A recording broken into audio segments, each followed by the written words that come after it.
It was not exactly an early morning because David wanted to get a proper town breakfast before leaving Snoqualmie. Stagecoach and his crew were in the Summit Inn's pancake house at the same time as David. They all said hi and shared their plans with each other. They were all leaving this day, the first day of September, but since David was done eating first and was traveling faster, he would never see them again. The rule of thumb is you need to be done with the trail by the end of September. This was weighing on his mind as he climbed out of Snoqualmie Pass. It was the Friday before Labor Day, so the trail was a lot busier than usual. The day had two big climbs. The first was climbing out of Snoqualmie Pass, which was about 3,000 feet, up to Kendall Catwalk at about 6,000 feet. Then he went all the way back down to 3,000 feet near Peat Lake Junction before heading back up to about 5,500 feet. Speaking of Peat Lake Junction, Dave left the PCT there and accidentally headed towards Peat Lake. That wouldn't have been too bad except that the bridge on the unexpected side trail over Lima Creek was out. So at nearly 7 p.m., he got his feet wet. He ended that day at close to the top of the climb at 26 miles. Camping was crowded because of the holiday weekend and the fact that no camping was allowed for the 2 miles past mile 2,423. So for the first time, he cowboy stealth camped. He found a flat spot just above and out of sight of the trail where he enjoyed the view of the stars all night. He woke to the sounds of hikers passing below him on the trail. Fortunately, there was no overnight dew. It was pretty warm and dry, so he could dry out his socks from the night before. He enjoyed a view of Waptis Lake on his way down to the Waptis River Bridge, where he took a break to soak his feet in the Waptis River. Waptis. That's a fun word. After the river, which was back down at 3,000 feet, he had to climb back up to Cathedral Pass at 5,500 feet. But on the way, he got to see great view of Cathedral Rocks. The rest of the day was pretty flat. He had dinner at a creek crossing and camped at Deception Lake. On the way to the lake, he passed this very fancy black diamond trekking pole. Someone may have forgotten it, or they were just marking the spot where they had left the trail to use the facilities. The lake was crowded. One of the campsites seemed to have 20 tents. As he approached the last site in the area, a young man ran past David in the other direction.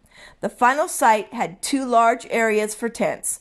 At one of the sites, a couple had already set up, and in the other was a single backpack propped up against a rock. Dave figured he'd wait until the owner of the pack got back to set up. Meanwhile, he went looking for the toilet that was supposed to be nearby. When the young man that ran by Dave came back, he brought a half a dozen friends. Apparently, his friends were part of those 20 tents, and he had talked them all into joining him. So Dave was out of luck. It was late. He'd already hiked 23 miles, and it was at least 2 miles to the next campsite. So he pitched his tent with the front stake right on the edge of the trail across from the group that was moving in. The third and last day of this section was the Sunday of Labor Day weekend. He was just 18 miles from Stevens Pass. So he was seeing lots of people and signs of civilization, like more of these toilets. The view made up for their lack of privacy. Like the hike into Snoqualmie, he hiked down the slopes to enter the ski resort. One of the ski lifts seemed to be having some trouble.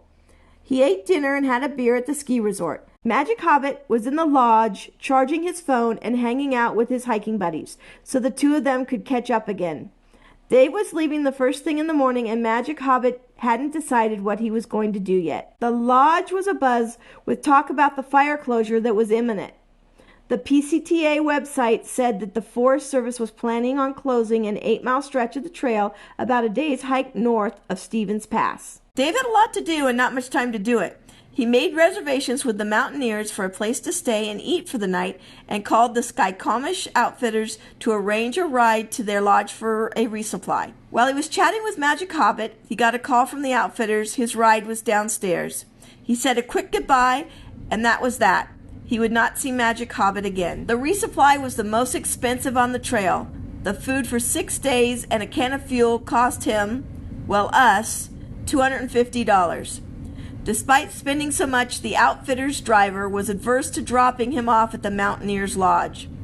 The driver felt that the other lodge was their competition, so Dave had to walk the last bit from the ski resort. He got there early enough to take a shower before dinner. All the lodgers helped with the cleanup and the dishes.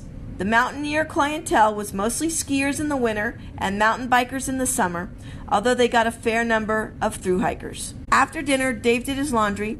The laundry machine was a paint bucket and a toilet plunger. The mountaineers had a drying room, so as Dave slept, his clothes and gear dried. Snake count, 11. He saw this little garter snake the last day.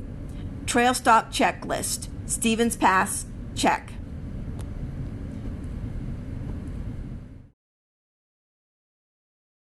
I guess I'll begin with my little commentary. You seem to like those so much. We'll see how this one goes. Maybe it'll be the best yet. It was not exactly an early morning because Dave wanted... All right, already screwed up.